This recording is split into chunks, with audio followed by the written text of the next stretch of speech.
Chicago Bears have improved to 5-8 on the 2023 season with a 28-13 win over the Detroit Lions in Week 14. Pretty dominant, to be honest. Outside of the second quarter, the Bears seemed to control this game. They were the better team.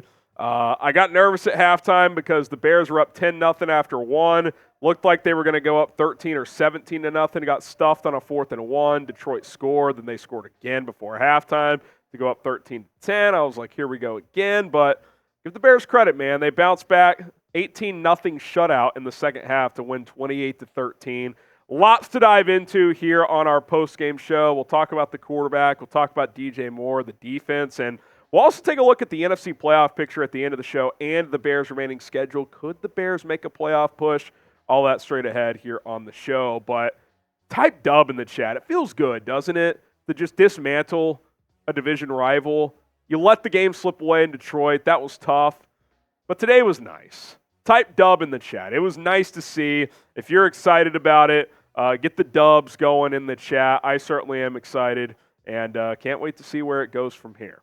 Let's talk about QB1. Certainly an uneven performance as you look at the stats there. 19-33, 223 passing, had a touchdown, but key stat, no turnovers, and he also rushed for 58 yards and a touchdown on the ground. And I'll give him credit, too. In the first half, especially in that second quarter, he started holding the ball too long, which we've talked about. He does that too much.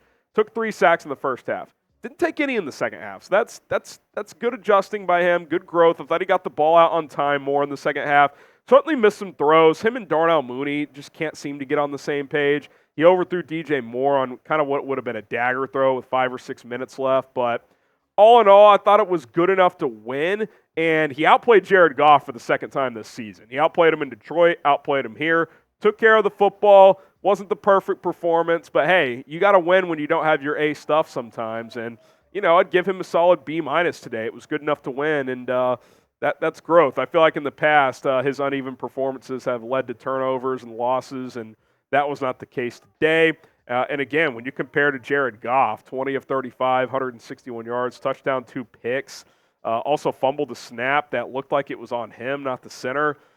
Jared Goff, 7 turnovers against the Bears in 2 games this year. He has had his issues against Chicago over the years. I'll never forget the 4-interception game at Soldier Field when he was with the Rams back in 2018. But, you know, I liked the Bears all week. I thought coming off the bye, cold weather, Lions are scuffling a bit. Bears are playing better, even though I wouldn't have gone as far as what Flu said, that the Bears have momentum. I thought they were trending at least in a positive direction. I thought if they were going to make a push, it could start today. And, hey, check 1 complete. You've won 2 in a row.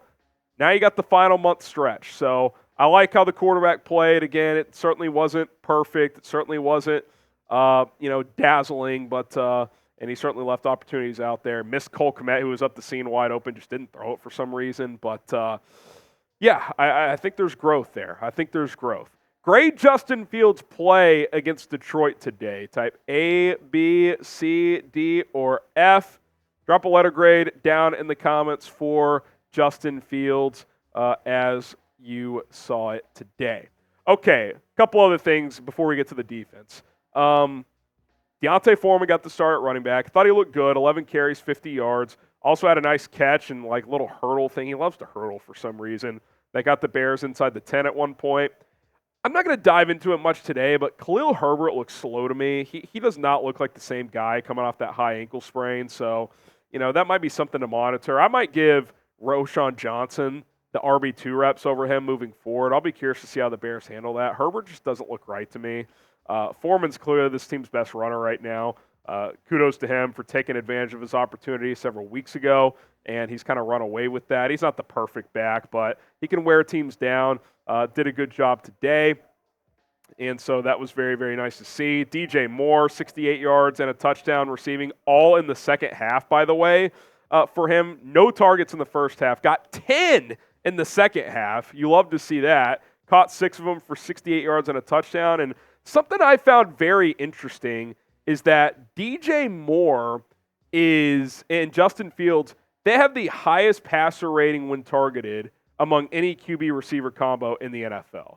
So, say what you want about Fields. The jury is still out on what they're going to do, but that's a very promising stat for him. Cole Kmet, 5 catches, 66 yards, had a 41-yarder at one point. He continues to be solid. So the offense all in all, and I thought the O-line, especially in the second half, played a lot better. So that's definitely a positive development for this football team.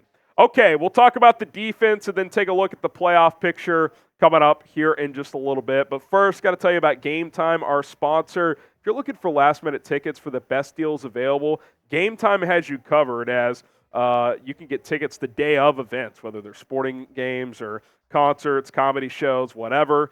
You can wake up in a few weeks and say, hey, I want to go to Bears-Cardinals. Yep, they got you covered. They'll get you a ticket. All you got to do is download the Game Time app and use our promo code BearsChat, by the way. That's going to give you $20 off.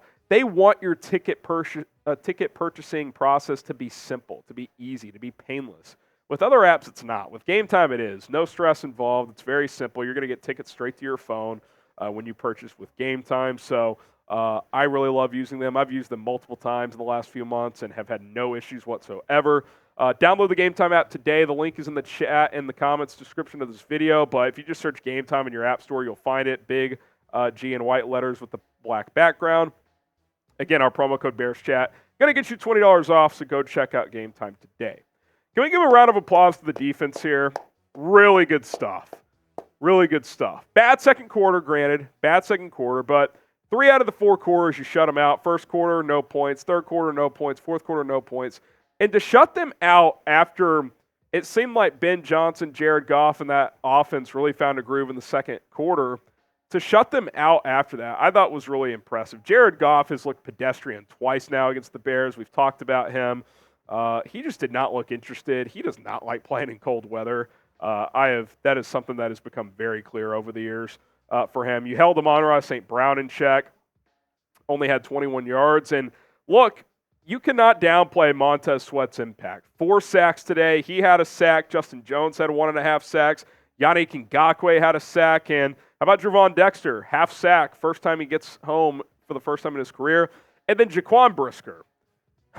All-time game for him. 17 tackles. 13 of them were solos. 2 pass breakups.